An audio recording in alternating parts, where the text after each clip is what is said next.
ہند میں تحریک آزادی کو روکنے کے لیے جو ہتھ کنڈا تھا اس کا نام ہندو مسلم اتحاد تھا، جس کو اکھنڈ بھارت کا نعرہ دیا گیا۔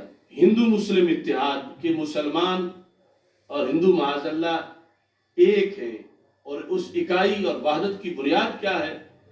وہ وطن کا بت تھا کہ وطن ایک ہے تو ہم ایک ہیں۔ وہ قومیت پرستی تھی، وہ گاندھی کا نعرہ تھا جس کو پھر کانگریسی ملاؤں نے بھی مانا اور اس کو پھر آگے اس کی مسجد و منبر و محراب سے تشہیر کی، جس کے تحت وحدت اور اتحاد کے خطبے دیے گئے۔ اب شروع سے یعنی اسلام کی جو تعلیمات ہیں یہ کسی دوسرے مذہب کے ساتھ اشتراک برداشت ہی نہیں کرتی۔ آدھا تیتر آدھا بٹیر کا تصور اسلام میں نہیں ہے۔ باطل دوئی پسند ہے، حق لا شریک ہے۔ دوسروں کے اندر یہ چونکہ وہ کفر ہے، وہ جھوٹ ہے، وہ باطل ہے، انہیں ایسی باتیں راس آ جاتی ہیں۔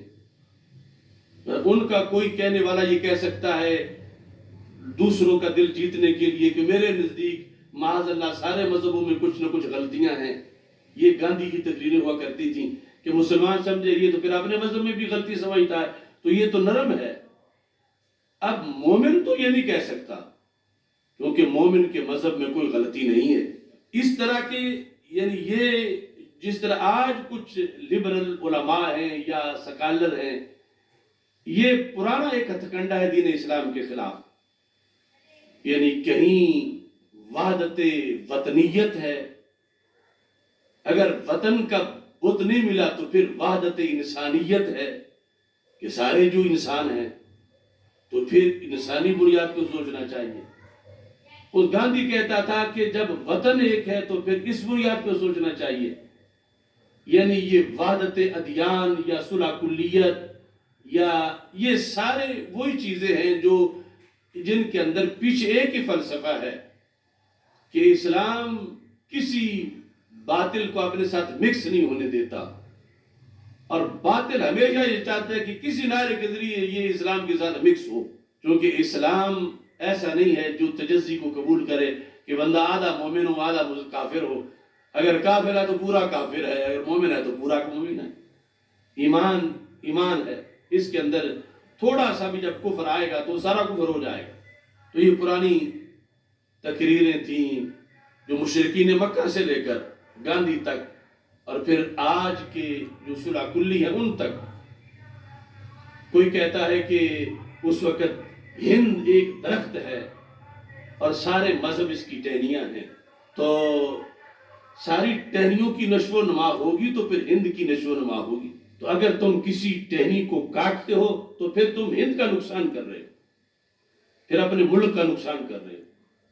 یہ تھا اکھنڈ بھارت کا فلسفہ۔ یعنی وہاں پر یہ مثال وطن کی وحدت کے لحاظ سے دی جا رہی تھی، اور اسی کو کچھ فرقوں کی وحدت پر بھی دیتے ہیں کہ سارے فرقے اسی ایک درخت کی ٹہنیاں ہیں، یا پھر طاہر القادری جیسے لوگ وہی مثال انسانی اعضاء کے لحاظ سے دیتے ہیں کہ جس طرح ایک ہی بدن کے مختلف اجزاء ہیں، اعضاء ہیں، اور سارے اعضاء کی نشو و نما ہو تو پھر بدن کی نشو و نما ہوتی ہے، اور ایک ہاتھ دوسرے ہاتھ کے ساتھ اختلاف نہیں کرتا، مل کے رہتا ہے، اکٹھے کھاتے ہیں، اکٹھے پیتے ہیں۔ یا اسی طرح کی مثال کے ایک دریا ہے اور اس کی آگے نہریں ہیں، وہ جو پانی دریا میں تھا وہی سارا نہروں میں ہے۔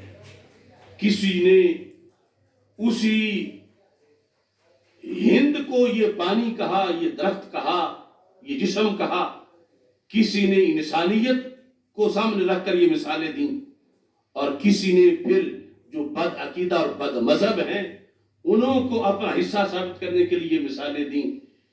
اور چشم فلک گواہ ہے، جس نے بھی دی جھوٹ بولا اور غلط کہا اور اسلام کو نقصان پہنچایا، خواہ وہ ہندو مسلم اتحاد کے نام پر تھا یا وحدت ادیان کی بنیاد یا صلح کلیت کی بنیاد پر ہے۔ باطل دوئی پسند ہے، حق لا شریک ہے۔ تو اب رسول پاک صلی اللہ علیہ وسلم نے جب فرمایا ستفترق امتی، دوسری مثالیں تو دوسری رہے گی، سب سے جو قریب کی ہے وہ تو یہ ہے جو فرقوں والی ہے. تو ہمارے آقا صلی اللہ علیہ وسلم کی حدیث اس مثال کو کیسے رد کرتی ہے؟ آپ نے اب ارشاد فرمایا کہ میری امت میں افتراق آئے گا، 73 فرقوں میں سے 72 جہنم میں ہوں گے، ایک جنت میں ہوگا. اب اگر اس کو جسم پہ فٹ کرنا ہے تو پھر اسلام اس جسم کا نام بنے گا، معاذ اللہ، جس کے 72 حصے جہنم میں اور ایک جنت میں ہے. تو کیا وہ دین برحق ہو سکتا ہے کہ جس کے 72 حصے تو جہنم میں ہو اور صرف ایک جنت میں ہو؟ کیا وہ درخت شجرہ طیبہ ہو سکتا ہے کہ جس کی 72 ٹہنیاں تو جہنم میں ہو اور ایک جنت میں ہو؟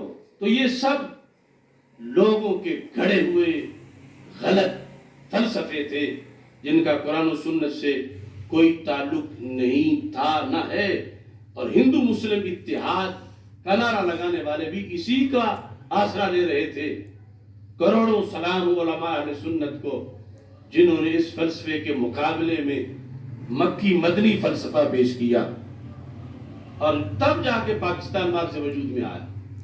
بندہ ہندو مسلم اتحاد کے نغمے پڑے جا رہے تھے کہ ہمارا وطن ایک ہے، علاقہ ایک ہے، پہاڑ ہیں، ہمارے دریا مشترکہ ہیں، زمینیں مشترکہ ہیں، تو پھر ہمارا مذہب ایک ہے، ہم ایک ہو جائیں، ہم ایک رہیں، ہمارا لیڈر ایک ہو.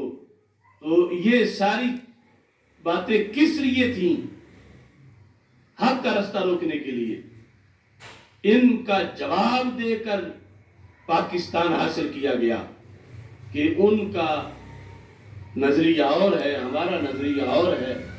یہ وہ خوشبو پاکستان ہے کہ اس وقت بھی اقبال کو یہ کہنا پڑا جب ہنوز نہ دار رموز دی ورنہ دیوبند حسین آمدین چے بو لجویز سرود بر منبر کی ملت از وطن است چے بے خبر از مقام محمد عربیز بمصطفیٰ برسا خیش را کی دین ہماؤست گربہو نہ رسیدی تمام بولابیز. وہ کہہ رہے تھے کہ وطن ایک ہے، ہم ایک ہیں، وطن وحدت کا مدار ہے. اقبال نے کہا وطن وحدت کا مدار نہیں، ذات محمد عربی صلی اللہ علیہ وسلم وحدت کا مدار ہے. انہیں مان جاؤ تو ہم ایک ہیں، اگر نہ مانو تو ہم ایک نہیں.